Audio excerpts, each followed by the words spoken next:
习近平现身新疆，带着王沪宁、蔡奇这些重量级人物同场，表面上是一场例行活动，但背后真正上演的是一场攸关权力安危的大戏。为什么偏偏这时候？因为习近平最近麻烦不断，军中整肃还在继续，93大阅兵总指挥临时降格，中部战区司令王强人间蒸发，外交上本想靠川普秋天访华给自己撑场子，却被拖到明年，经济上更是一塌糊涂，股市、房市双双暴雷。这样的时刻，他高调飞新疆，不是因为成就斐然，而是要向外界释放一个信号：我的权力还稳，我还能掌控全局。可问题来了，谁会信？从2017年在教育营曝光到2019年郑国恩披露的机密文件，矛头都直指习近平是铁腕治疆的设计师。今天他亲自亮相，硬要把镇压和控制包装成成果，其实越加显示心虚。观众朋友好，这里是大时局，我是叶婷。9月23号下午，习近平亲自率中共中央代表团乘专机抵达乌鲁木齐。王沪宁任中共中央代表团团长，李干杰任副团长，中共中央政治局常委、中央办公厅主任蔡奇，中共人大常委会副委员长雪克来提扎克尔，国务委员慎怡晴，中共政协副主席王东峰，中共中央军委委员刘振立，中共副总理何立峰，中共中央书记处书记、国务委员王晓红等同机抵达。中共新疆党委书记陈小江、新疆政府主席埃尔肯·土尼亚兹、人大常委会主任祖穆热提·武布利、政协主席努尔兰·阿布都满金、新疆生产建设兵团政委何中友等在舷梯下迎接。所谓的新疆自治区成立70周年活动在即，中共国务院9月19号发布最新涉疆白皮书，这是中共官方发布的第14份涉疆白皮书，强调了所谓中国式现代化在新疆取得的巨大成就。在19号上午举行的记者会上，中共宣传部副部长王刚称，白皮书全文约2.1万字，自第3章开始讲述新时代治疆成果，强调新疆把维护社会稳定摆在首位，反分裂斗争等。新疆常务副主席陈伟俊称，去年新疆地区生产总值首次突破2兆元人民币大关，新疆进出口总额再创历史新高，去年达到4341.6亿元。他还介绍粮食、棉花、油气、新能源产业的发展。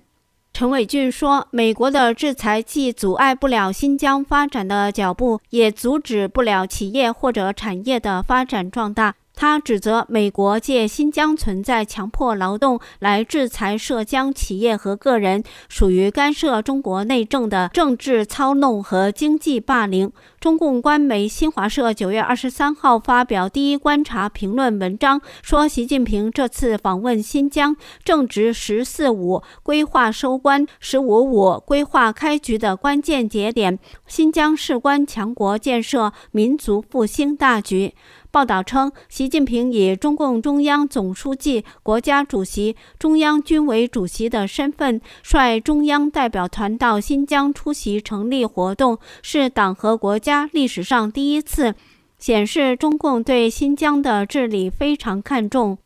港媒《新岛日报》9月23号发表评论称，在新疆70大庆之际，新华社22号发表《雪莲绽放新时代，团结奋斗谱新篇》，以习近平同志为核心的党中央情系天山儿女，引领新疆发展纪实的长篇文章造势，描述新疆经济社会发展和民生改善取得前所未有的成就，获得感、幸福感、安全感不断增强。评论称，2009年7月5日，新疆首府乌鲁木齐发生维吾尔人最大规模示威，并演变为流血事件，造成至少197人身亡。3年之后，习近平在中共18大执政，明确坚持把社会稳定和长治久安作为新疆工作总目标，坚持以凝聚人心为根本，坚持筑牢中华民族共同体意识，依法治疆、团结稳疆、文化润疆、富民兴疆、长期建疆等等。习近平这次到新疆就是要验收他的铁腕治疆的成果。官媒这篇造势的长篇特稿声称，反恐维稳、法治化、常态化工作体系，严打严防三股势力，让社会治安状况明显好转，坚持新疆伊斯兰教中国化方向，促进了宗教和睦和谐。2024年，全疆地区生产总值突破2万亿元大关等经济成就。评论指出，新疆60大庆由时任中共全国政协主席俞正声率团参加，70大庆习近平则亲自参加，显示习近平对自己的铁腕治疆非常满意。习近平8月刚刚出席西藏自治区成立60周年大会，也是由习近平率中共中央代表团，阵容豪华，包括2名中共政治局常委王沪宁、蔡奇。这一次，王沪宁在任代表团团长，蔡奇也没有缺席。新疆之所以为新，说明新疆并不是中国自古以来的领土，新疆当地老百姓对汉人的统治一直不服，分离运动没有停止过，把其当作核子试验基地。中共建立新疆自治区是一个幌子，中共是无神论组织，对有神信仰的维吾尔族文化极尽打击之能事，铁腕治疆就是中共的手段。2017年，新疆再教育营跃上国际版面，震惊世界。2019年11月29日，德国学者郑国恩公布的一批新的新疆机密文件显示，迫害维族政策与习近平有关。这份多达317页的中共官方机密文件是2019年9月由匿名人士分享给在英国的维吾尔族法庭。郑国恩受到该法庭的委托，负责分析这些机密文件。文件中有多页印有绝密字样，内容涉及中共最高领导人自2014年起所发布的数个与新疆有关的声明。郑国恩说，很重要的是，习近平在讲话中为新疆的拘留所和再教育营埋下了伏笔，并同时强调让维吾尔人进工厂就业和透过控制生育达到所谓的人口均等化控制，这些与之后在新疆施行的强迫劳动都相关。据郑国恩透露，档案显示，自2016年后，中共国家主席习近平、中共总理李克强和另一位前中央政府官员直接和间接地要求制定并实施政策，内容包含大规模关押少数民族、胁迫性的劳动力转移、集中的寄宿制教育与控制生育。习近平亲自出马赶赴新疆，想借机炫耀自己权力的稳固和治疆成就。其实这全是幻象，目的就是想误导公众。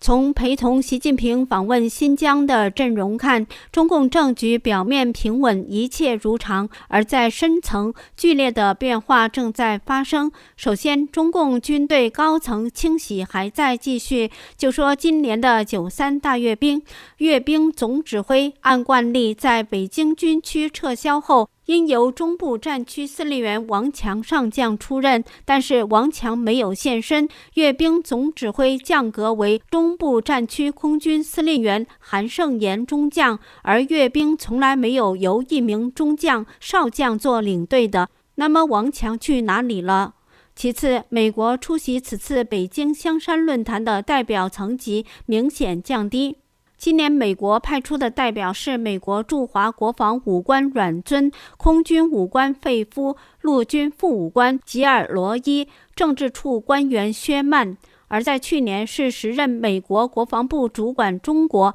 台湾和蒙古事务的副助理部长蔡斯率团出席。这说明习近平上台13年以来，美中关系已经严重倒退。川普在社交媒体 Truth Social 上发文透露，他将与习在韩国 APEC 峰会上会晤，并在明年年初访问中国。这与习近平打算的又不一样了。习近平希望川普能在今年秋天来访，这会给他增添不少面子，让他在4中全会上的赢面更大一些。习近平在2022年中共20大上3连任后，达到权力的顶峰之后，习的权力开始急速坠落。如今，习近平军中的嫡系，从原福建第31集团军走出来的高级将领，几乎全部被拿下。习掌管组织人事大权的亲信，中共政治局委员、中组部长李干杰，半道上被调任统战部部长。习提拔重用的中共政治局委员、新疆委书记马兴瑞，半道上被调任到一个中共不好意思公布的职位。据中纪委官网统计数字，习上台13年，查办了782个副省部级以上高官及其他中管干部。这782个被查的高官及其家属、子女，后台没有一个服习的。习近平这次赶赴新疆，是想向美国炫耀，正是在对中共治疆官员的制裁和涉疆经济制裁下，新疆 GDP 取得了2兆人民币的成绩，中共有和美国叫板的本钱。为了打击川普的农民票仓，中共拒绝购买美国大豆，转而向巴西和阿根廷购买。3位交易员9月23号对路透社表示，中国买家已从阿根廷预订至少10船大豆，借助低价为第4季度建立库存，同时在美中贸易紧张之际进行布局。这些巴拿马型船运量为每船65000吨，计划于11月发货。据2位直接了解情况的交易员透露， CNF 到岸成本加运费报价比芝加哥期货交易所11月大豆合约高出每普舍尔 2.15 至 2.3 美元。其中一位交易员表示，中国买家实际上预定了15船。交易员和分析师称，在美中旷日持久的贸易谈判中，中共拒绝购买美国大豆，而以巴西为首的南美竞争对手正填补这一空缺。习近平想在新疆70周年建区之际炫耀自己的政绩，扳回权力下滑的颓势，而明眼人都看到了，如今时令已经入秋，中共这只蚂蚱也蹦跶不了几天了。这里是大时局，感谢您的陪伴与思考，请订阅、分享并打开小铃铛，一起在动荡中坚守真相，在黑暗中点燃希望。